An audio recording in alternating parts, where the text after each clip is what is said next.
गिरिडीह में आयुष्मान भव सेवा पखवाड़ा के अवसर पर शहर में मैराथन दौड़ प्रतियोगिता का आयोजन किया गया। स्वास्थ्य विभाग द्वारा आयोजित मैराथन दौड़ प्रतियोगिता को डीसी नमन प्रियेश लकड़ा ने हरी झंडी दिखाकर रवाना किया।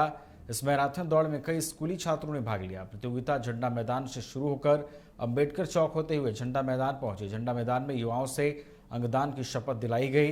श्री लकड़ा ने कहा कि अंगदान से ऐसे कई लोगों को नया जीवन मिलता है जो मौत के करीब पहुंच आते हैं। मौके पर उन्होंने युवाओं को रक्तदान करने के लिए भी प्रेरित किया। प्रथम विजेता को 5,000 का पुरस्कार दिया गया। दूसरे और तीसरे स्थान पर रहने वाले प्रतिभागी को 2,000 का चेक दिया गया। जिनका उपयोग मेरी मृत्यु के पश्चात जिला स्वास्थ्य समिति गिरिडीह के द्वारा आयुष्मान भव सेवा सप्ताह या सेवा पखवाड़ा ये इसके तर्ज पे आज मैराथन रेस कराया जा रहा है। इसमें मूल तौर पे ये जो सेवा पखवाड़ा है आयुष्मान भव के तौर पे इसमें लोगों को रक्तदान के लिए, स्वैच्छिक रक्तदान के लिए एवं स्वैच्छिक अंगदान के लिए प्रेरित किया जा रहा है।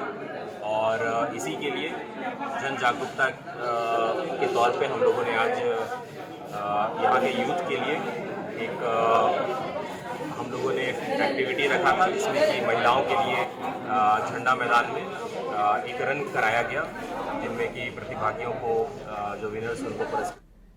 पलामू में आत्महत्या की रोकथाम को लेकर कार्यशाला का आयोजन किया गया। SP Rishma Rameshan, civil surgeon doctor Anil Singh, SDPO Surjeet Kumar, Palamu के मनोचिकित्सक डॉक्टर आशीष कुमार ने संयुक्त रूप से इस कार्यशाला का उद्घाटन किया। कार्यशाला में जिले के सैकड़ों पुलिस अधिकारी और कर्मी शामिल हुए। पलामू पुलिस अधीक्षक रिश्मा रमेशन ने कहा कि पहले संयुक्त परिवार होता था तो आत्महत्याएं कम होती थी, क्योंकि परिवार में सुख दुख बांटने वाला एक दूसरे का होता था। अब लोग सिंगल फैमिली में रहते हैं, ज़्यादा मानसिक तनाव में रहते हैं। वहीं मनोचिकित्सक डॉक्टर आशीष ने कहा कि आत्महत्या की घटनाएं चाहे वह पुलिस हो चाहे वह फौजी, इसमें ज़्यादा देखने को मिल रही है, जो डरावनी और भयावह है। इसमें जागरूकता करनी है जिसे रोका जाए।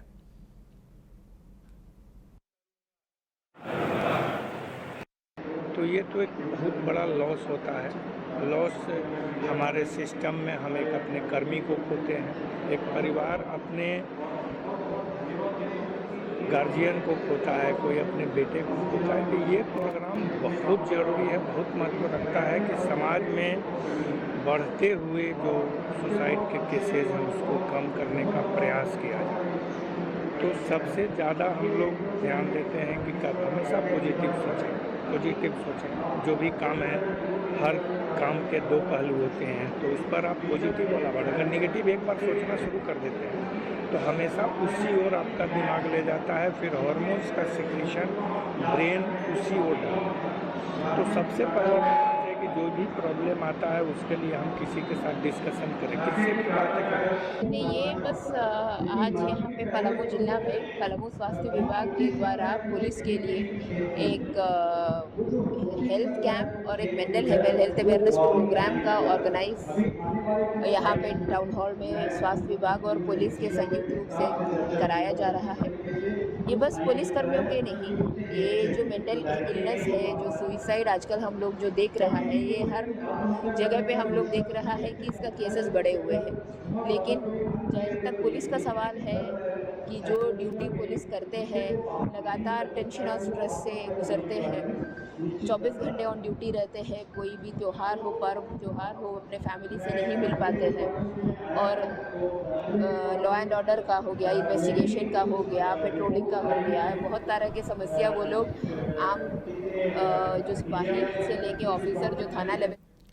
झारखंड के बोकारो जिले के 2 गांव को 2017 में डिजिटल गांव घोषित किया गया था और इस पर खूब वाहवाही भी लूटी गई थी। आपको बता दें कि जिले के 2 गांव, पश्चिमी चंदन कियारी और दूसरा चास प्रखंड के कुर्रा गांव को 2017 में डिजिटल घोषित किया गया था और राष्ट्रीय स्तर पर पुरस्कार भी दिया गया था। प्रशासन ने भी खूब वाहवाही लूटी थी। 1 से 2 हफ्तों तक ग्रामीणों को सुविधाएं भी मिली, लेकिन अब धीरे धीरे स्थिति जस की तस हो गई। प्रशासनिक अनदेखी और अदूरदर्शिता के कारण यह मिशन फेल हो गया। कहीं ना कहीं बिजली संकट, देखरेख की कमी और जागरूकता का अभाव इसकी वजह बनी है।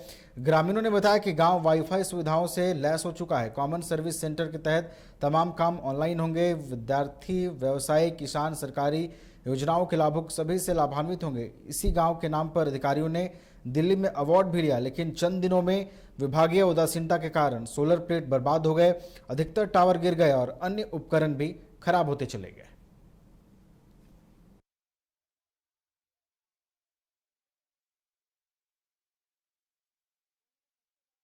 है पानी का, उसके बाद नाली का, उसके बाद बिजली का।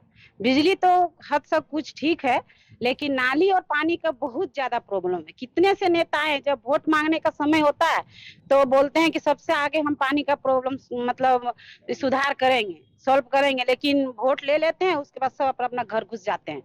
कोई भी नहीं, यहाँ तक अमर बाबरी भी आए, वो भी बोले हम लोग के यहाँ आके कि हम पानी का सुविधा करेंगे, लेकिन वो भी आज तक कुछ नहीं किए। इस गांव में सबसे बड़ा समस्या पहला पानी का है, उसके बाद बिजली का। और क्या, 2-3 किलोमीटर से बच्चा छोड़ के पानी लाने जाते हैं। बच्चा कभी रोने लगता है, कभी सुला के जाते हैं, तो कभी अगर नहीं रहता है तो लेके भी जाना पड़ता है।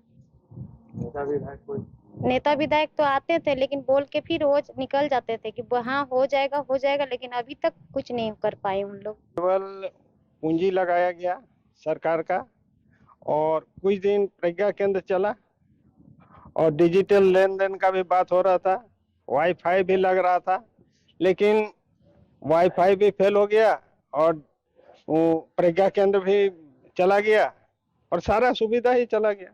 स्वास्थ्य केंद्र भी यहाँ बना स्वास्थ्य केंद्र बना हुआ है, लेकिन वहाँ एनएम कभी कभी आती है और डॉक्टर कभी नहीं आता है, इसलिए यहाँ के लोगों को सुविधा नहीं मिलता है चिकित्सा में, और बहुत सारे बच्चे और ये बीमारी से ग्रसित रहते हैं। और प्राइवेट झूमेंगे घूमेंगे गाएंगे हम, वाइल्ड वाली वाटर पार्क जाएंगे हम। झूमेंगे घूमेंगे गाएंगे हम, वाइल्ड वाली वाटर पार्क जाएंगे हम। वाटर पार्क में फुल ऑन फन करेंगे, फैमिली संग वाइल्ड वादी चलेंगे। वाइल्ड वादी एंड अम्यूजमेंट वाटर पार्क एक नए अवतार में, तो तैयार हो जाइए वाइल्ड वादी में अनलिमिटेड मस्ती के लिए। साथ ही 33 फीट की हाइट से मल्टी लेन और बर्ड पार्क का भी ले फुल मजा। वाइल्ड वादी अम्यूजमेंट वाटर पार्क, देवी मंडप रोड, 10 माइल चौक, रांची। IIT जी नीट एस्पिरेंट्स के सपने को पंख देने आ गया है कंप्लीट सॉल्यूशन इंस्टीट्यूट। यहाँ है smart classroom, 1-to-1 doubt clearing session, ask the expert, video solution और भी बहुत कुछ। मतलब हम करेंगे आपको गाइड, बनेंगे आपके mentor. Foundation classes from class 6 onwards for your bright future. Visit